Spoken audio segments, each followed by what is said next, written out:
Hi viewers, welcome back to our channel. நீங்கள் ration அரிசி use பண்ணுறீங்களா?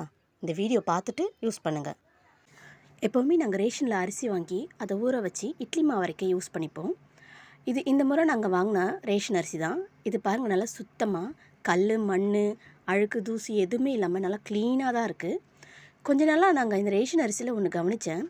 அதை உங்கள் கூட ஷேர் பண்ணலான்னு இந்த வீடியோ போட்டிருக்கேன். இதில் பாருங்கள், அரிசி மாதிரியே ஒன்று இருக்குது, ஆனால் இது அரிசி கிடையாது.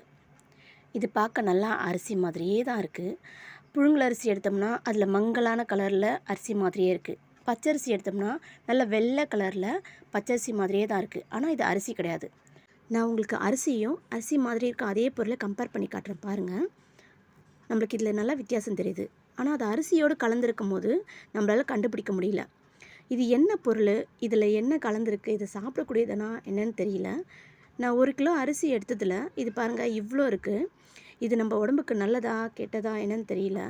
இதை நான் ஊற வச்ச பிறகு உங்களுக்கு காட்டுறேன் பாருங்கள். இது நல்லாவே வித்தியாசம் தெரியுது.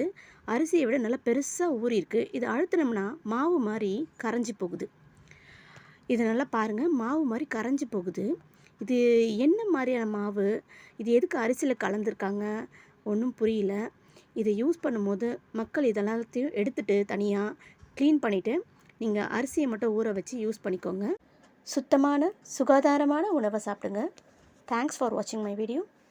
தேங்க்யூ.